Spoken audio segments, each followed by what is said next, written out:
The smell of JP8 aviation fuel doesn't wash out easily. It clings to your hair and settles into the pores of your skin like a second shadow. I sat in the back of a yellow cab, weaving through Manhattan traffic, staring at my reflection in the window. My flight suit was wrinkled and stained with grease near the knee. I had patches of dried mud on my boots from a landing zone in Virginia just 5 hours ago. I looked like a wreck. I felt like one too. My phone buzzed in my pocket for the third time in 10 minutes. It was my mother. I didn't need to look at the screen to know what the text said. She would be asking where I was. She would be telling me that I was ruining the evening's aesthetic. She would be reminding me that this was the most important night of Julian's life. It was always the most important night of Julian's life. I was Chief Warrant Officer for Alex Mercer.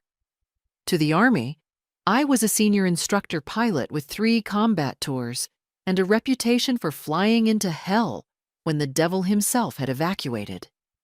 To my family, I was the black sheep who didn't go to law school. I was the disappointment who played in the dirt while my brother climbed the corporate ladder. The cab driver glanced at me in the rearview mirror. He looked at the patch on my shoulder that said, "Dust off." He looked at the heavy helmet bag at my feet. He didn't say anything, but he drove a little faster. We pulled up to the Skyline Tower on 57th Street. It was a glass needle piercing the sky, screaming money and exclusivity. The doorman wrinkled his nose as I stepped out. I tossed my bag over my shoulder and walked past him before he could ask if I was making a delivery. In a way, I was. I was delivering myself to the slaughter. The elevator ride to the penthouse took 40 seconds. I used that time to check my face in the polished brass doors. Dark circles under my eyes. A small cut on my chin from shaving in a turbulent cockpit. I looked exactly like what I was. A soldier who had just clocked out of a 14-hour training rotation. The doors opened directly into the venue. The noise hit me first. The clinking of crystal glasses. The murmur of polite, expensive conversation. The soft jazz sounded like it was being played by ghosts. Then came the visual assault. The room was a sea of black tuxedos and designer evening gowns. I stepped onto the marble floor. My combat boots made a dull, heavy thud that seemed to echo louder than the music. Heads turned. The conversation closest to the elevator died instantly. People stared. They didn't look at me with curiosity. They looked at me like I was a stain on a silk sheet. My mother materialized from the crowd. She was wearing a silver gown that probably cost more than my annual base pay.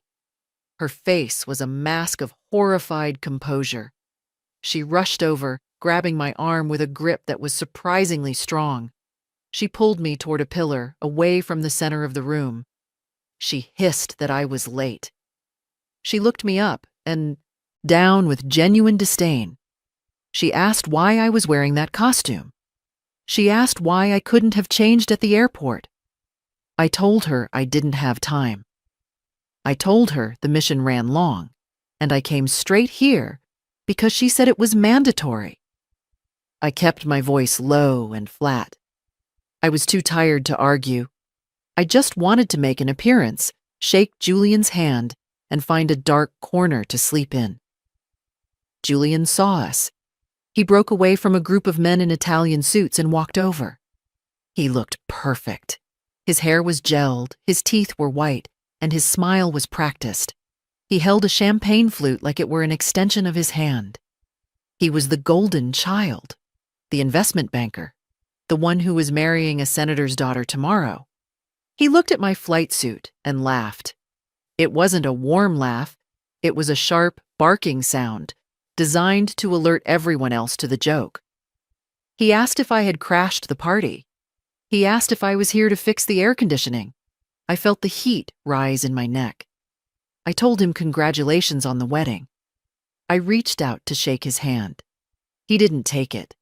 He gestured to my dirty glove and made a face of mock disgust. He told me to go wash up before I touched anything. He said the guests might catch poverty if I got too close. My mother laughed nervously. She told Julian not to be mean, but she didn't defend me. She never did. She turned to the guests nearby and apologized. She explained that I was her eccentric daughter. She said I was going through a phase. I was 34 years old. I walked to the bar. The bartender was the only person who looked at me with respect. He poured me a whiskey without me asking. I drank it in one swallow and asked for another.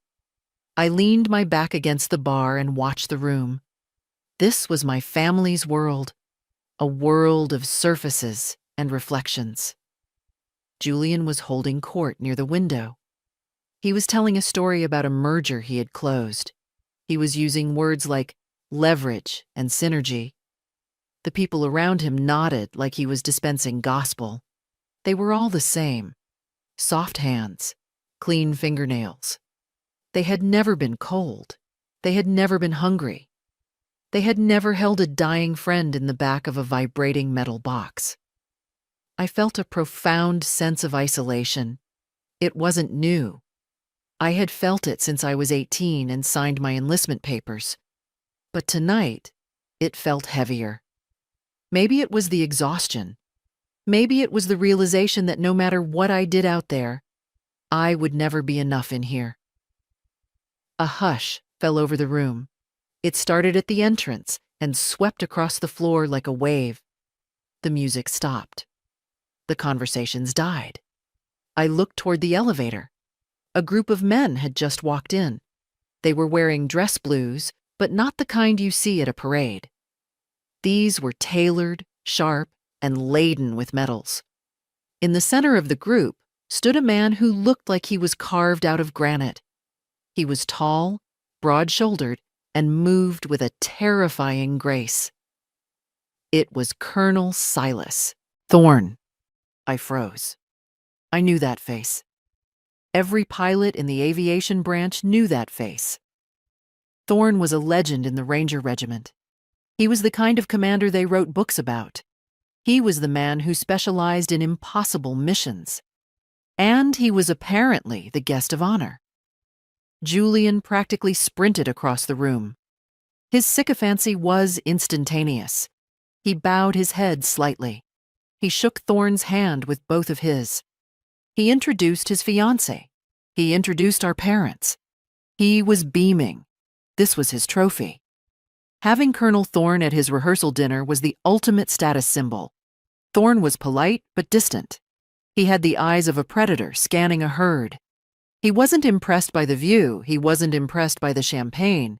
He looked bored. He looked like a man who was calculating the structural integrity of the building just to pass the time. I turned around. I didn't want to be seen. I wasn't wearing my dress blues. I was in a dirty flight suit. I was a warrant officer, and he was a full-bird colonel. Protocol dictated I should go over and salute, but this wasn't a military function. And honestly, I didn't want to explain to a legend why I looked like a bag of smashed crabs. I tried to slip toward the terrace. I wanted fresh air. I wanted to be anywhere but here. But the room was crowded, and my path was blocked by a waiter with a tray of hors d'oeuvres. Julian's voice cut through the air. He called my name. It wasn't a request. It was a command. He wanted to show off his charity case.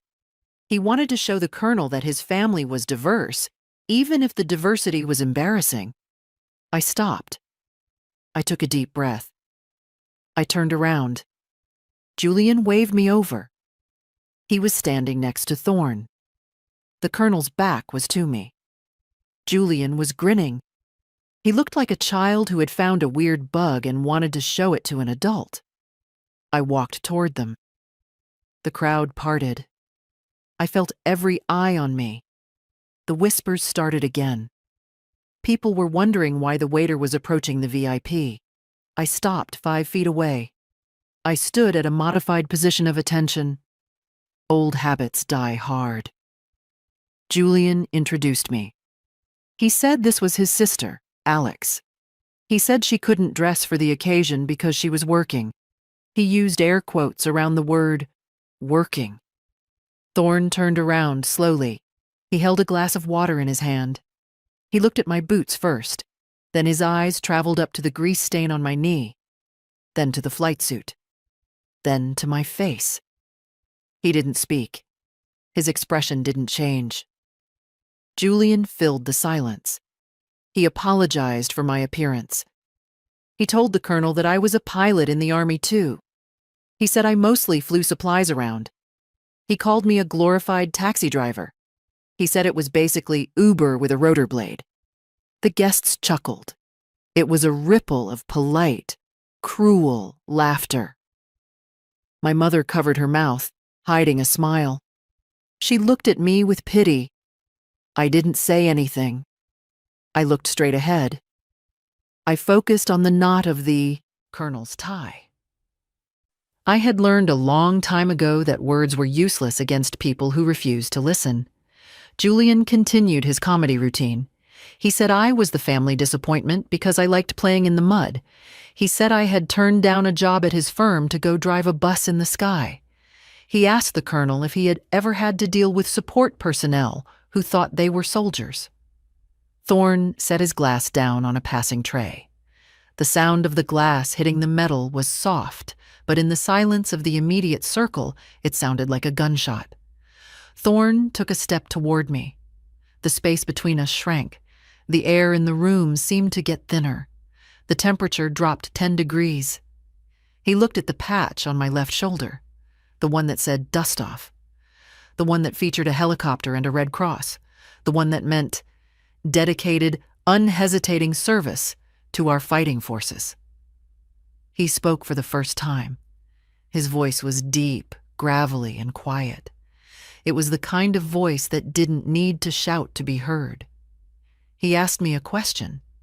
He asked if I was in the Korangal Valley. He asked if I was there in the winter of 2018. I met his eyes. They were gray and intense. I saw something in them that I hadn't expected. I saw recognition. I replied. I said, "Yes, sir." I said I was deployed to Forward Operating Base Right. Julian tried to interject. He tried to make a joke about how cold it must have been. He tried to steer the conversation back to himself. Thorne didn't even look at him. He raised one hand, palm out, and silenced my brother without saying a word. It was a gesture of absolute authority. Julian's mouth snapped shut. Thorne took another step closer to me. He was inside my personal space now.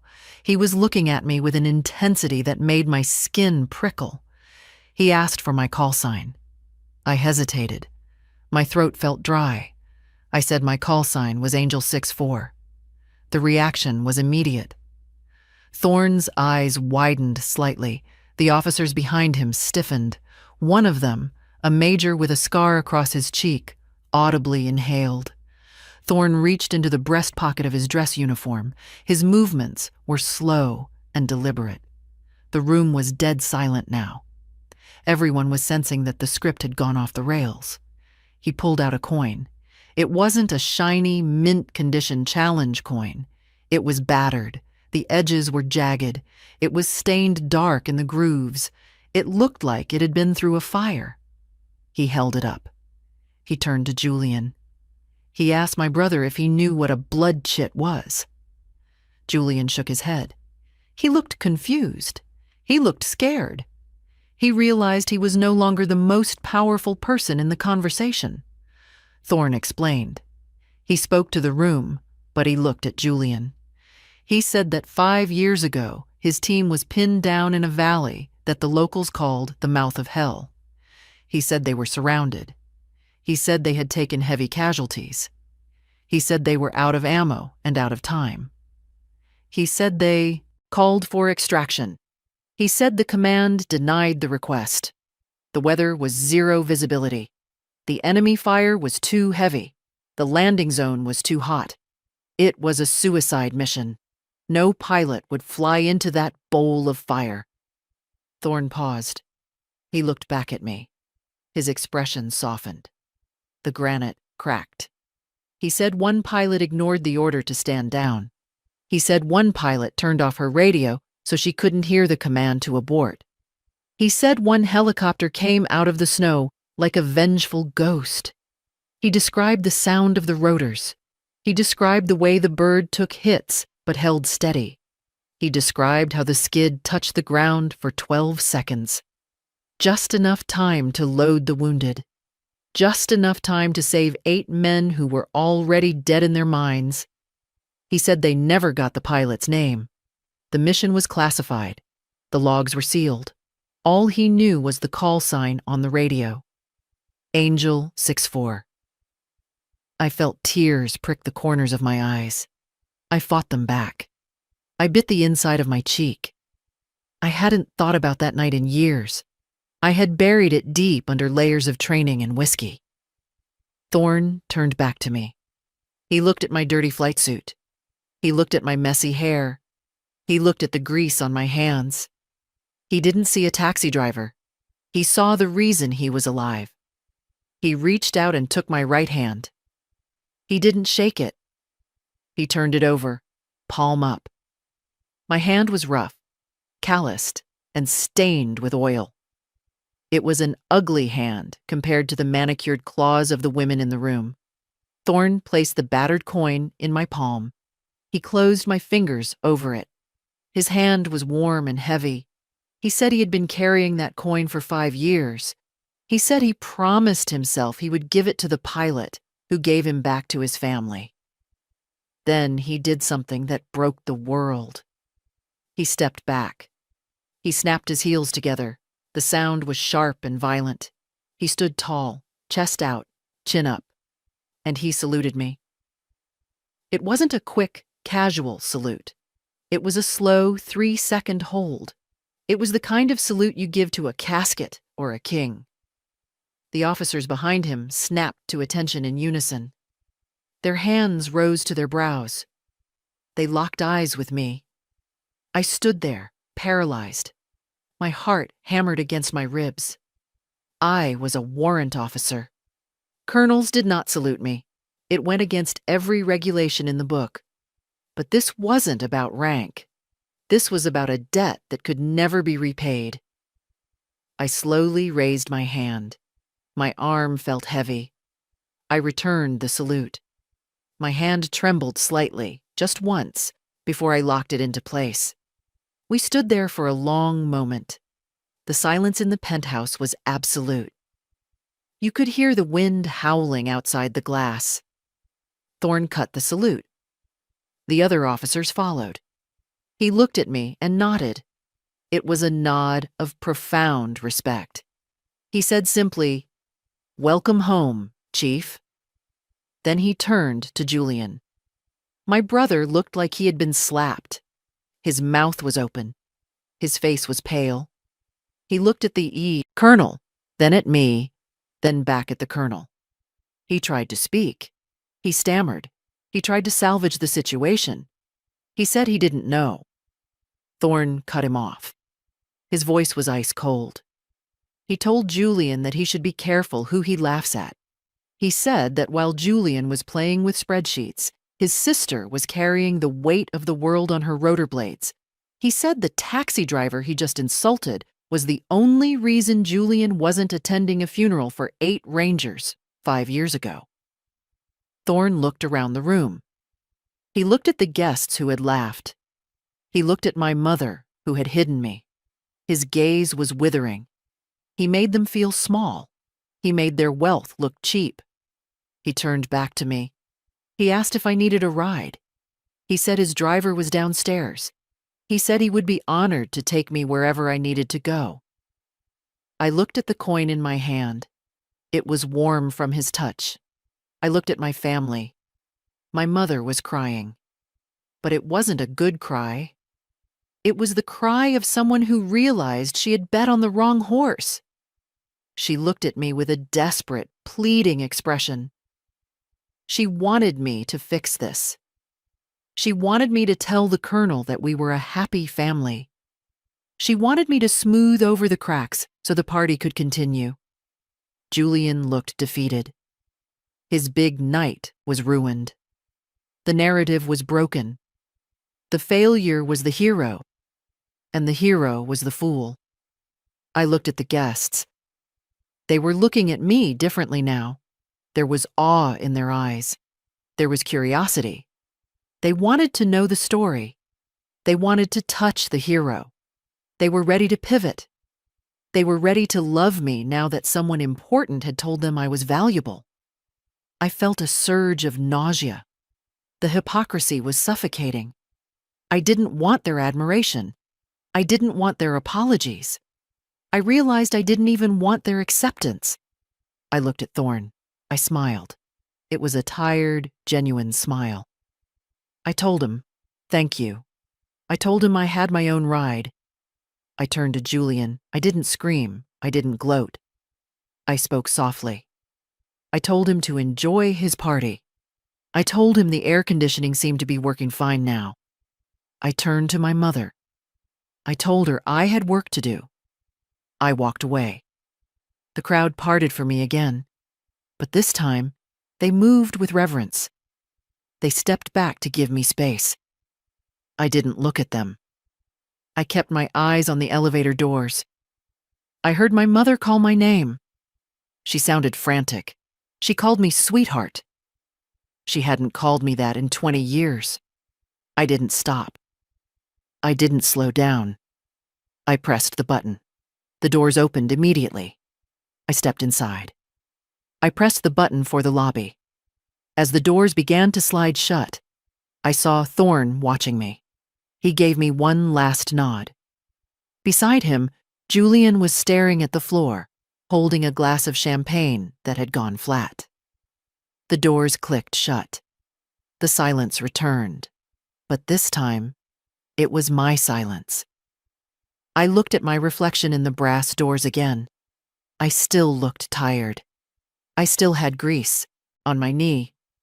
I still looked like a wreck, but I stood a little straighter. I opened my hand and looked at the coin. It was ugly and battered and beautiful. It was real. It was the only thing in that building that was real. I walked out of the Skyline Tower and into the cool night air of Manhattan. The doorman rushed to open the door for me. He looked at me differently, too. Maybe he had heard. Maybe he just sensed the shift in gravity. I didn't call a cab. I walked. I walked toward the river. I walked until the lights of the penthouse were just a distant star in the skyline. I took my phone out of my pocket. I saw a dozen text messages from my mother. I saw 5 from Julian. I didn't read them. I held the power button down until the screen went black. I breathed in the city air. It smelled like exhaust and rain. It smelled like freedom. I was a pilot. I was a soldier. I was Angel 6-4. And for the first time in my life, I knew exactly who I was and exactly where I didn't belong. I put the coin in my pocket, right next to my heart, and I kept walking. The only direction that mattered was forward. The only vector that mattered was the one that took me away from them. And that was enough.